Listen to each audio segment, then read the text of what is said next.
Hey guys, it's Shahir from 5 Academy. So there is an ACT test date coming up in just 2 days, and a lot of you guys are probably trying to figure out what exactly you should do in these last couple days to actually make some improvement. I have seen a lot of students that have crammed within 1, 2, 3, 4 days and have got some level of improvement out of, that time that they have, whether it's just a couple points or even more. So I want to let you guys know what those students did to improve their scores and how you can implement that depending on what your situation is, depending on which sections you're weaker in, and what specific things you find most difficult about the ACT exam. Now before we get into the video, just going to mention a couple things. First of all, if you need any resources like practice exams, like if you're trying to practice these last couple days, which I will recommend you do, then we have 6 free practice exams that are official tests that are linked down below. And if you want any free tutoring resources as well, you can access that there too. And on top of that, if you are interested in getting more ACT tips every week, then feel free to subscribe and hit the notification bell below so that next time we make a video like this, you get notified. So the basic format of this video is that I'm going to give you 2 do's and 4 don'ts. Let's start with the do's.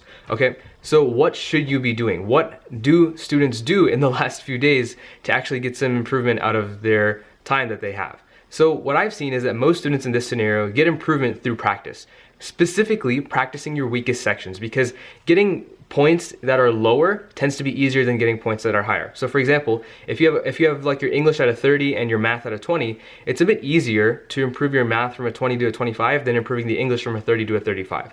So choose your weakest sections and try to improve those in the time that you have left. Now this is a very general principle that I'm giving you. It'll be different from student to student and case to case, but generally getting those easier lower points is obviously going to be easier. So that's why I recommend choose your 2 lowest sections and practice each of them twice. So for example, if today's Thursday, I'm going to practice my reading twice, because reading I really don't like and I was weak in it. And then the next day on Friday, I would practice my science twice. So I do 2 of each, and that gives me some practice. The whole point of the practice is I get a refresher on my strategies. I get to try them again. I get to practice them again. I get to get better at using them. I also get a bit of a refresher on like how exactly I should use them, so you don't forget how to use your strategies. You don't want to get into the exam on Saturday morning and not have taken any practice for the last 2 weeks, and you kind of feel a bit rusty on how fast you are or how quick you are with answering questions. So those are kind of the 2 main benefits, and obviously you just see the exam again. You're just getting more and more used to the test as you practice more and more. Now, what exactly you should be doing, like the do's and don'ts of practicing, we'll talk a little bit more in these next 5 tips that I'm going to give you, because there are some key things that you want to avoid and some key things that you really want to do in order to actually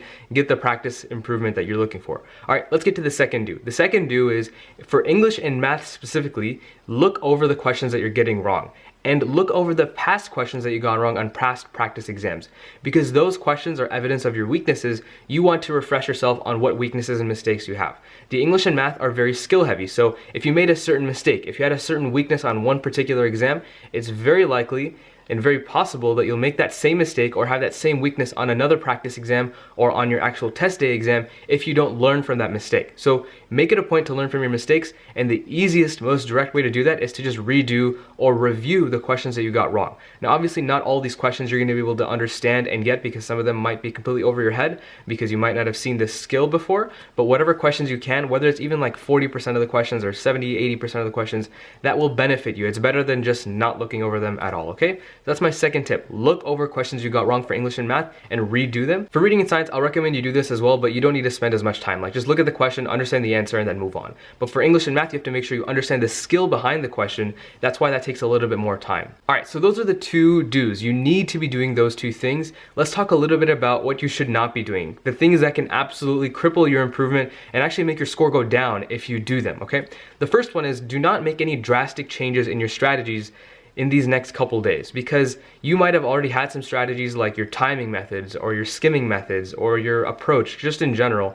You might have already had some strategies that you've used and that you've gotten used to. If you make a 180-degree turn right now, there's a possibility that it's a bit of a shock and you're not actually good enough at that strategy. You might actually be better at your older strategy. There might be newer strategies that are better and that might have better potential for improvement for you, but you don't have enough time right now to practice them and really master them. So that's why I'd recommend, like, if you have a certain strategy that's working for you and it's okay, stick with it. Let's give you an example. So for example, if you are doing the reading test and you always read the passage first and then go to the questions, but then maybe on like one practice exam that you took like today, you feel like, oh, I did the question questions first, and then I went to the passage after, and just kind of, I didn't really read the passage, and I felt like that method was better, and I felt better about it. I would not recommend switching to that method. Even though you felt a little bit better about it, there's a chance that maybe you just got lucky, or that because you haven't gotten the reps in. Once you get the reps in and you have like maybe 3, 4, 5 practice exams where you've done that method and you've been consistent, you've gotten the score, then I would recommend, yeah, sure, go ahead and switch to whatever you feel works better for you. But if it's just an outlier, or if you just feel like this method sounds better and I'm going to try it without having practiced it at all, or having practiced it enough, that's definitely not a good move. I've seen students that have tried our methods and they're good methods, but they switch right like before their exam, and they'll end up actually getting a lower score than their other method because they didn't have the reps and the practice. So it's not an issue of the method, it's just the issue of how you implement it. Make sure you implement the method by practicing it enough before you actually do it on test day. The second don't is to just do nothing. So don't do nothing. Make sure you actually practice a bit. I always recommend that you cram to an extent. Now, some people will say you can't cram for the ACT. Of course, you can review certain things like English and math. Going over your mistakes on your past practice exams is a great way to like understand skills and review skill content. Maybe taking a reading or science practice exam to just practice your strategies and practice your timing a little bit more.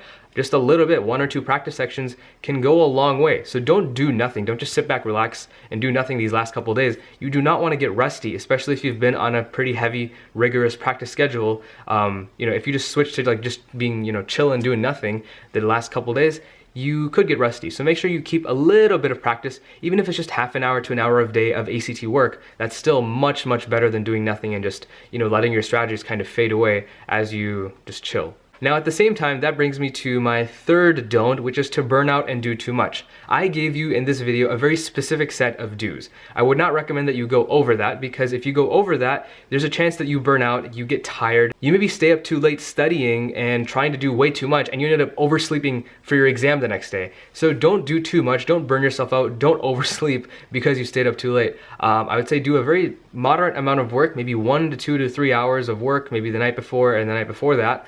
But if you overwork yourself, there's a chance that you literally are going to burn yourself out mentally, and you don't want to have that, especially before you take a very, very important exam. So don't overwork yourself. I know some students that'll do like a full practice test, literally a full test every day of the week of the exam or the week before the exam. I never really recommended that. I mean, you can try it if it works for you, that's great. But for a lot of students, that's just way too much work. That's why I don't necessarily recommend doing that. The very last don't is to, eat or do anything abnormal the day or the night before. So like if you don't typically drink coffee or Red Bull, I would not recommend drinking coffee or Red Bull the night before your exam or the morning of your exam. If you don't typically sleep at 3 a.m., then I would not recommend sleeping at 3 a.m. the night before your exam. If you don't typically sleep at 8 a.m., then I would not recommend sleeping at 8 a.m. the night before. Of course, make a healthy, moderate decision, but whatever daily habits make you feel good and normal and ready to take an exam, that's what you should be doing before your exam day. Don't change too much, because you don't want to change the wrong things and have a negative outcome that you don't expect. It's the same thing as implementing a strategy that you haven't really tried enough. If you know that doing certain things, like having a certain type of routine, will make you feel good, make you feel a good way before, for your exam, then just do that. Don't try to be like over the top about it. Like, okay, I'm gonna sleep super, super early and have this amazing breakfast and do all this and that. Don't overcomplicate it. Just take it simple. Just wake up, be you, and then go to your exam, take it. It's really that simple. You don't need to overcomplicate it with all these things. And apart from that, I'll give you one more bonus do. Make sure you look at the list of things you need to bring to your exam, like calculator, test ticket, ID. You might need a mask. I don't know. It depends on when you're taking it. If you're watching in the future, there's a few other things you need to bring to your exam, pencils. So look over that list so you don't forget anything and you don't get kicked out of your exam.